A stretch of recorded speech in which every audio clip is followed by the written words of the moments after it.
now it's being pulled from store shelves. Scholastic is a publisher known for specializing in children's books, but its latest offering has parents calling for a book ban, and it seems now they are getting their way. A birthday cake for George Washington is about the first president's chef, Hercules, and his daughter. It's the president's birthday, and he has to bake a cake. Now, it sounds simple enough, but the chef isn't just a chef. He's a slave, and critics say they are having a hard time with the upbeat images of slaves who are excited to bake a cake for a man who treats them as property. Aside from one reference early in the book, the reality of slave treatment isn't found anywhere in the story. Now, in a statement, Scholastic said, while we have great respect for the integrity and scholarship of the author, without more historical background on the evils of slavery, the book may give a false impression of the reality of the lives of slaves and therefore should be withdrawn. As for the author, she is defending the story, saying in a blog post, many of us don't like to consider this, fearing that if we deviate from the narrative of constant cruelty, we diminish the horror of slavery. But if we choose to only focus on those who fit that singular viewpoint, we run the risk of erasing those, like Chef Hercules, who were remarkable, talented, and resourceful enough to use any and every skill to their own advantage. The book has received more than 100 one-star reviews on Amazon. It has also set off discussions on social media, and there is also a petition online to ban it.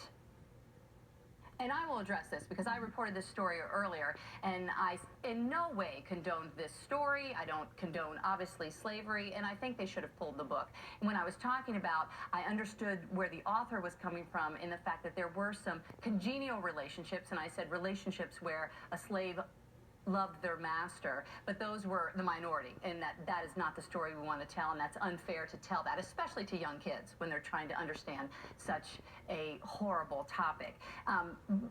When I say the word love, it's an unfair relationship. That was a horrible relationship dynamic that was set up back in the time. So no, I don't think someone, truly, genuinely loves someone who owns them as property. That it's unthinkable, right? So I just want to make sure that people that are writing me are seeing the full context. I don't agree with the book, wouldn't buy the book for my child, and don't agree with the message that it's sent. My problem with the book is that there's a lot of stuff to write about in history, but to glorify that particular thing, to me, is ridiculous. I mean, you can write whatever you want to write, but there's 1,000 million gazillion different stories to tell about the history of this country, but to put that into a children's book, and when you use the word slave and you're talking about cooking and, oh, happy slave, to me, to a child, to put that in front of a child, to me, is absurd.